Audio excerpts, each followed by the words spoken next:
Hello दोस्तों, यदि आप इंटरमिटेंट फास्टिंग कर रहे हो तो कौन कौन सी ऐसी हेल्थ ड्रिंक्स हैं या पेय पदार्थ हैं जो आपके इंटरमिटेंट फास्टिंग के रिजल्ट्स को बूस्ट कर सकते हैं और उससे कॉम्प्रोमाइज नहीं करते हैं, आज उसके बारे में बात करेंगे। इंटरमिटेंट फास्टिंग के दौरान और फास्टिंग विंडो खत्म होने के बाद कई ऐसी तरह की हेल्थ ड्रिंक्स हैं जो फास्टिंग के रिजल्ट्स को इम्प्रोवाइज करती है, आपकी कुछ हद तक मदद करती हैं, जिनको आपको प्रेफर करना चाहिए। आज वो सारी हेल्थ ड्रिंक्स और कौन कौन सी ड्रिंक्स अच्छी है, कौन सी बुरी है, ये सारी चीज़ों पर आज हम बात करेंगे। टॉपिक पर जाने से पहले जो लोग हमारे चैनल पर नए हैं उन्हें रिक्वेस्ट करूंगा कि चैनल को सब्सक्राइब करें, क्योंकि इस तरह का साइंटिफिकली यूजफुल कंटेंट और जेन्युइन कंटेंट हम आपके लिए लाते रहते हैं। और यदि कंटेंट यूजफुल लगे तो किसी के साथ इसे शेयर करिए, क्योंकि किसी की ज़िंदगी बचाने और बदलने के लिए उपयोगी हो सकता है। टॉपिक के दौरान कुछ इंटरेस्टिंग साइंटिफिक फैक्ट्स, कुछ प्रैक्टिकल यूटिलिटी की बातें, कुछ साइंटिफिक स्टडीज के बारे में आपको बताऊंगा जो आपको ज्ञान भी देंगे और हैरान भी करेंगे। और टॉपिक के दौरान हमारी ओपीडी की कुछ इंटरेस्टिंग स्टोरीज, हमारा फाइनल वर्डिक्ट और एक्सपीरियंस भी आपको बताऊंगा, इसलिए बने रहे हमारे साथ एंड तक। चलिए शुरू करते हैं हमारे साथ ये हेल्थ का सफर।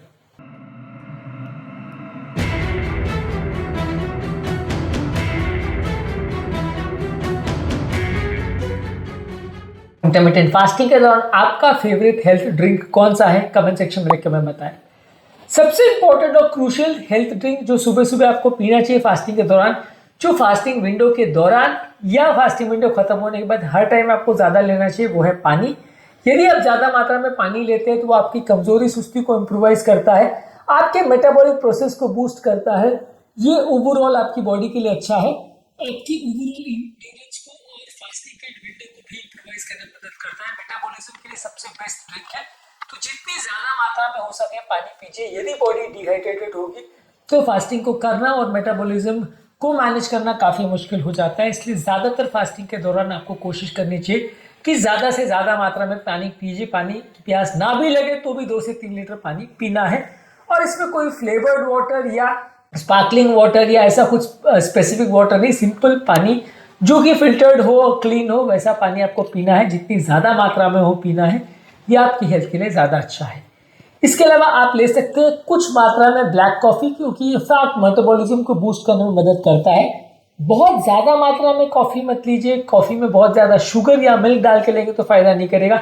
सिंपल प्लेन ब्लैक कॉफ़ी अगर लेते हैं तो ये आपके फैट बर्निंग प्रोसेस को उल्टा बूस्ट करता है। 29% तक आपके लाइपोलिसिस को बूस्ट करता है। 2016 में American journal of clinical nutrition में एक आर्टिकल में दिखाया गया था। इसके अलावा आप ग्रीन टी ले सकते हैं, इसमें मौजूद एंटीऑक्सीडेंट्स आपको मेटाबॉलिक बूस्ट देते हैं, जो कि आपके फैट ऑक्सीडेशन को 17% तक इंप्रूव करता है। कैटेचिन रिच ग्रीन टी के बारे में 2015 में इस मामले में एक आर्टिकल पब्लिश हुआ था। रिसेंटली हमारे एक पेशेंट हमारे पास आए थे जिनको बहुत ज्यादा वीकनेस और कमजोरी का एहसास होता था मॉर्निंग वर्कआउट्स के दौरान। हमने उनको सजेस्ट किया कि फास्टिंग के दौरान शुगर कंटेनिंग बेवरेजेस लें, जिसमें ग्रीन टी ले सकते हैं या ब्लैक कॉफ़ी ले सकते हैं, जिसके बाद उनकी एनर्जी लेवल्स काफ़ी इंप्रूव हुई थी। इसके अलावा गर्म पानी में नींबू डाल के भी ले सकते हैं, ये आपकी हाइड्रेशन और इलेक्ट्रोलाइट्स का ध्यान रखेगा। इसकी कुछ अल्कलाइजिंग प्रॉपर्टीज रहती है जो कि सुबह सुबह की कमजोरी सुस्ती को इम्प्रोवाइज करता है। 2018 में एक आर्टिकल पब्लिश हुआ था जहाँ पे बताया गया था कि नींबू पानी लेने से इस तरह के लोगों को सुस्ती और कमजोरी का एहसास कम होता है सिंपल पानी के बदले यदि आप नींबू पानी लेते हैं तो। हमारे पेशेंट में भी हमने इसको ट्राई किया है और पाया कि रिसेंटली हमारे एक पेशेंट जिनको कमजोरी सुस्ती का एहसास हो रहा था फास्टिंग के दौरान, नींबू पानी लेने से उन्हें कुछ बेटर लगा। इसके अलावा कुछ हर्बल टी जैसे अदरक यानी जिंजर की चाय और दालचीनी यानी सिनेमन की टी अगर आप लेते हैं तो ये फास्टिंग के डिस्कम्फर्ट को कम करता है और एनर्जी मेटाबॉलिज्म को बूस्ट करने में मदद करता है। आपके सब्जेक्टिव एनर्जी स्कोर्स को इम्प्रूव करता है और नोजिया वॉमिटिंग जो फास्टिंग के दौरान अक्सर लोग होती है उसको कम करने में मदद करता है। ज़्यादातर जो आप ड्रिंक्स लेते हैं वो सुबह सुबह अगर आप लेते हैं तो वो सबसे बेस्ट आपको फ़ायदा करता है।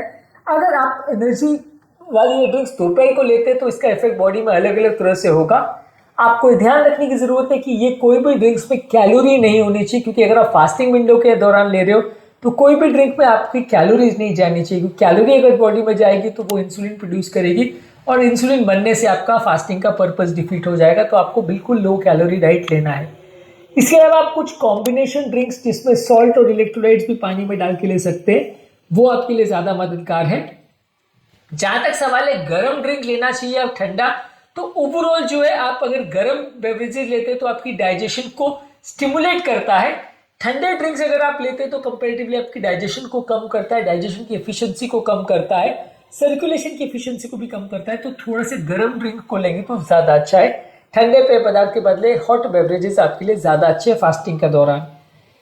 इसके अलावा कुछ ड्रिंक्स में लोगों की कैफीन अगर ज्यादा हो तो लोगों को ओवरऑल उससे स्लीप डिस्टर्बेंस या जिटर्स की प्रॉब्लम हो सकती है। तो आपको ज्यादा कैफीन वाले ड्रिंक्स अवॉइड करने हैं, खासकर उन लोगों को जो इसके लिए थोड़े सेंसिटिव है। इसके अलावा आप ले सकते हैं विटामिन सी और एंटीऑक्सीडेंट से रिच कोई भी ड्रिंक, पर फ्रूट ड्रिंक्स नहीं लेने। नींबू पानी सबसे इसमें बेस्ट है।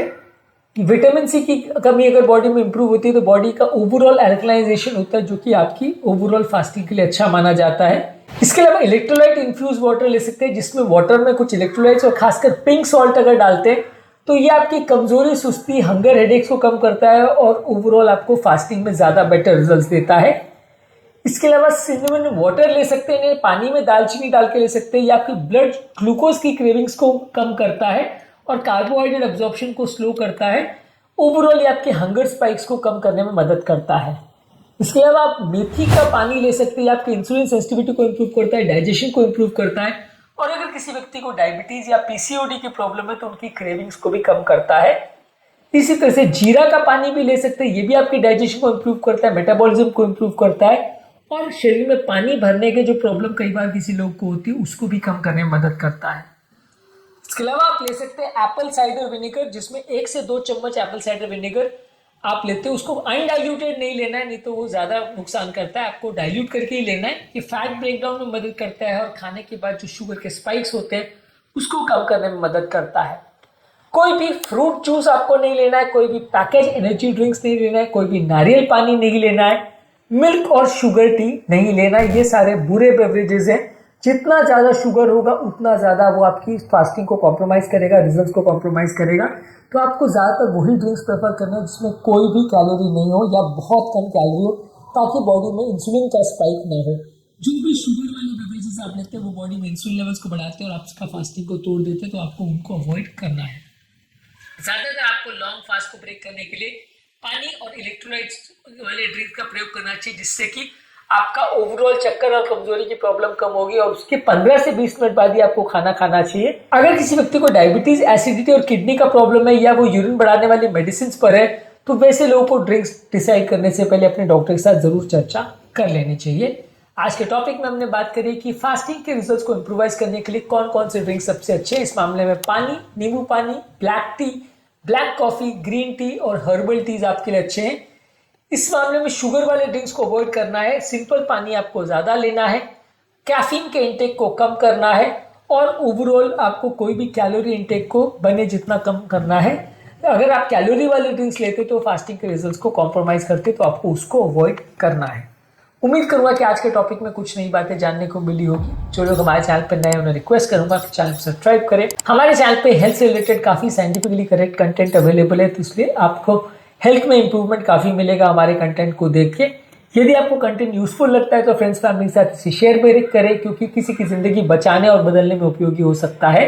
आपके कमेंट्स हमें जानने में मदद करते हैं कि आपको हमारा कंटेंट कैसा लग रहा है, प्लस हमारे लिए मोटिवेशन और इंस्पिरेशन का भी काम करते हैं। इसलिए वीडियोस को देखते रहिए, शेयर करते रहिए और हेल्थ के सफर में आगे बढ़ते रहिए।